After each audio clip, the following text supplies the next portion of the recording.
gives. Established miners who are members of or sympathizers of the NDC. It says, this is NDC he's talking about, so this is not MPP. He says there's some NDC in there also. Let's hear him and see what he says. He says, it is well known in the small-scale mining circles that NDC members and sympathizers were well established in small-scale mining, especially in the western region. They acquired several concessions in mining-rich areas during the long periods of the NDC reign. Okay, so what's wrong with that? Let's move on. They had the money and other resources to not only sponsor NDC candidates, but also support independent candidates in the supposedly strongholds of the MPP. This is what happened in Ivaluijura and Takwa constituencies. That's interesting. Professor Frimpong Boateng says that there's a relationship between illegal mining and politics. And he's saying that in the western region, members of the opposition National Democratic Congress have complete control over the mining concessions there. They do the Galamsey, and they do the Galamsey so well that they are able to find NDC candidates, and where the area is an MPP stronghold, they will put up an independent candidate for the MPP to lose. That's what he's saying. And he gives examples of Ivaluijura and Takwa constituency, both in the western region.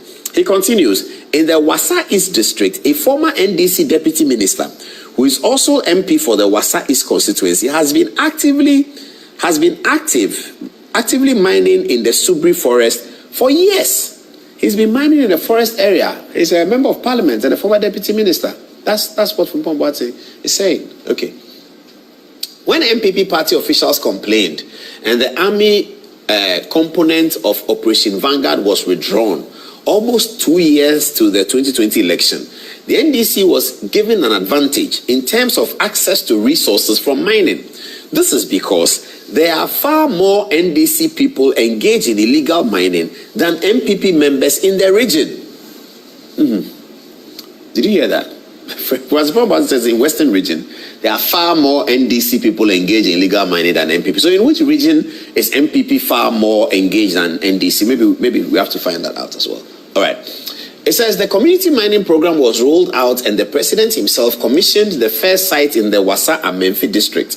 The community mining project was well subscribed and it became very popular. However, the Ministry of Lands, especially after the appointment of Honorable Kwaku Asuma Chairman, became hostile and antagonistic to the program. Some elements in the Minerals Commission, including Mr. S.K. Boafo, the chairman of the Minerals Commission Board, supported the position of the Ministry of Lands. Okay? Apparently, they were angry that the IMCIM was at the forefront in matters concerning small-scale mining, which they said were among the functions of the Minerals Commission. Okay, it's interesting. The effect of this antagonism was that several community mining sites at the IMCIM had planned and were ready to be commissioned, were effectively sabotaged and blocked by the Minerals Commission and the Lands Minister. Typical examples were some community mining sites in Asante Achim area. A day before the commissioning of the sites by the IMCIM, Mr. S.K. Boafo called the MC of Asante Achim Central to block the event. Wow. S.K. Boafo is our uncle, so we don't know whether he does what Frimpong Boateng says he does, but it's of high public interest, isn't it? So we are sharing this with you. All right. So it says S.K. Boafo blocked the event. Let's move on. He, S.K. Boafo, warned the municipal chief executive not to allow the IMCIM to do the commissioning. Otherwise, she might lose her job. The matter was brought to the attention of the chief of staff at the office of the president. The chief of staff advised that we work together, but that advice was not heeded by the Lands Ministry and the Minerals Commission. Donald Etsua, many Ghanaians will remember the name C&J Alaska, a mining company co-owned by Donald Etsua and a Canadian national called Simon Arman. That caused a lot of distraction in the town then known as Denchiraboase, near Diaso. During the last NDC regime, several mining companies signed MOUs with the Ghana Army that regulated the supply of security services to the mining companies. At one point, the soldiers at the site of C&J Alaska were under the command of Captain Mahama. This fine army man was killed whilst providing security for Donald Ensua and his C&J Alaska. When MPP took over in 2017, all MOUs were cancelled and C&J Alaska hired armed macho men to provide security. The IMCIM organized a task force and conducted a complex operation to dislodge Donald Ensua and his C&J Alaska from the Aso forest. The jubilation in the communities around the concession was ecstatic. Naturally, Donald Ensua and his friend were not happy with what the IMCIM had done. I, Frimpong Boate, in particular, came under severe attack. A fierce attacker was Mr. Kwaku Baako, a journalist who personally called me, Frimpong Boate, to inform me that the managers of C&J were his friends. Mr. Kwaku Baako published unsavory things about me at the time. Having been dislodged from Diaso, Mr. Donald Ensua formed another mining company called Imperial Heritage and managed to get concessions in the Krobo and Apaprama forest in Amansie Central District from the Forestry Commission. Interesting story. Viewers, pay attention. Let's move on. Using satellite imagery, we have followed the activities of Imperial Heritage over the years till date. The damage caused in the forest is many times greater than what happened in Diaso. We were ready to dislodge Imperial Heritage from Krobo Forest when Mr. Gabia Okyere Dako called to inform me that he was the lawyer for the Heritage Imperial Limited, a company that was destroying the Krobo and Apaprama forest reserves, and in the process had also polluted and diverted the course of the river Ofin, as can be seen in the satellite images below. We don't have that image. I'm informed. I informed the president about the behavior of Mr. Okyere Dako, and the president promised to deal with it. Okay. All right, let's move on. Kojo Opon Nkrumah, on Saturday, the 8th of February 2020, Mr. Kojo Opon Nkrumah, the Minister for Information, assembled a group of journalists from both NDC and MPP affiliated media. Please, viewers, let's remember what he's saying. He says Kojo Opon Nkrumah assembled people from NDC and MPP media. Information Minister assembled NDC and MPP media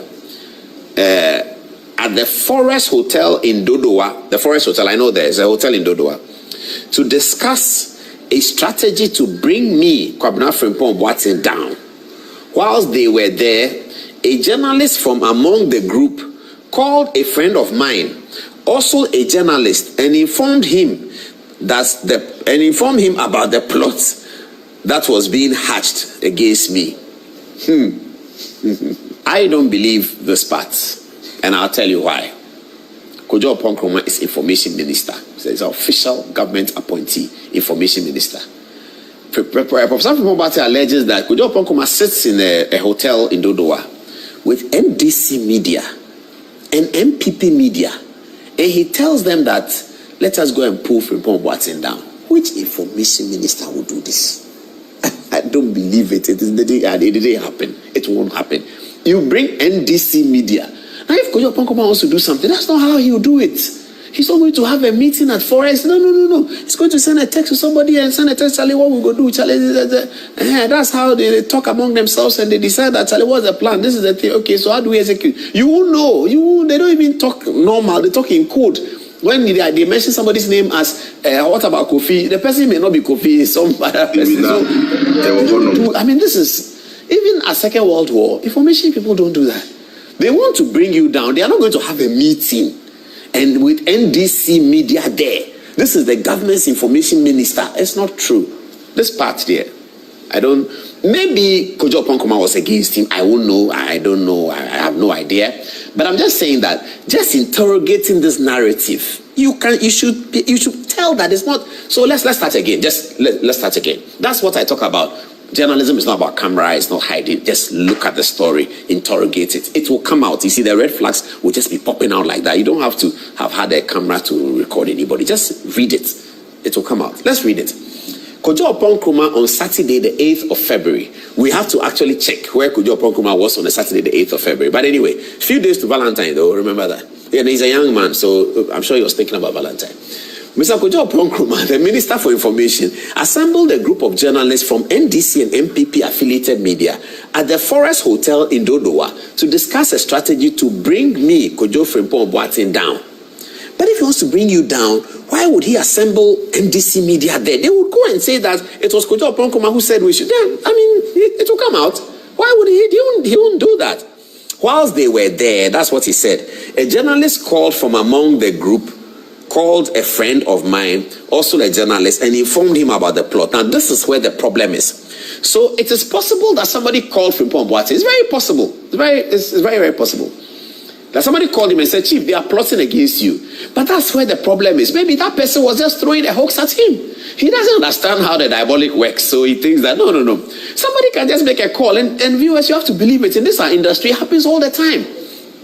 Somebody can just make a call and say that the other day during the Nigerian elections, somebody sent me a photograph of Goodluck Jonathan and President Mahama sitting together, with Goodluck and Jonathan telling President Mahama that, why do you want to contest elections again? And they sent it to me and urged me to use it on TV that day. I don't know who they were. The people sent things to me. I don't know their number. It just comes. So I looked at it. I said, this thing. So I sent it to my people. I said, check, let's see. I do not think that Goodluck Jonathan, knowing his relationship with President Mahama, given the circumstances of President Mahama preparing to run for 2024 and President Mahama being selected by, is it ECOWAS or AU, to come and observe the Nigerian election, that in the public glare like that, Goodluck Jonathan will tell him that, why are you running for president? It occurred to me. It should occur to anyone. Why would Goodluck Jonathan do that? If he wants to talk to President Mahama about election, talk to him in the quiet. He won't say that. He knows him very well. He has his number. He has his WhatsApp number. He's not going to sit with him and say, hey, Mr. President, why are you running for? No. So as soon as I saw it, it raised a red flag. Now, when you see this, it should raise a red flag. So the problem Professor Boateng is having is this person who called him. The one who called and said that was a prank call. It was a prank call. Nothing was happening. I'm guessing, but I think that my guess is correct. Nothing was happening. The guy called and said, Prof, do you know what? So he called a journalist and said, tell your friend that they have met at Forest Hotel at Dodowa and they are planning against him. So he should also let us do something. That's what they do. That's what they do. So, Prof, just a little bit of sharing with you about how the media works. The problem you're having with this is this part. Whilst they were there, a journalist from among the group called a friend of mine, also a journalist, and informed him about the plot. Okay, Professor Boateng is focused on this as allegation because of the things that happened later on, and he alludes to them. Let's see what he says. He says, he further informed my friend to watch out for headlines in some newspapers in the days following. On Monday, 10th February 2022, the Informer newspaper, whose editor was at the meeting, had the banner headline on his front page and produced as follows, something about Frimpong Boateng. We didn't print that one. As if that was not enough, on Thursday, 13th February 2020, at the 71st Cabinet meeting, Mr. Nkrumah, in his regular report to Cabinet, talked about news that was trending in the week. The first thing he mentioned was Frimpong Boateng and 500 missing excavators. Now, what's wrong with that? So, I think this is very serious. So, Professor Frimpong Boateng was sitting in the Cabinet. Somebody had called him that they were doing a meeting at Forest Hotel in Dodowa, and that he should look out for the headlines. He sees the headlines. He doesn't tell Nkrumah anything. And I'll come to the Kwaku Baako one, where he said Kwaku Baako called him directly. He doesn't talk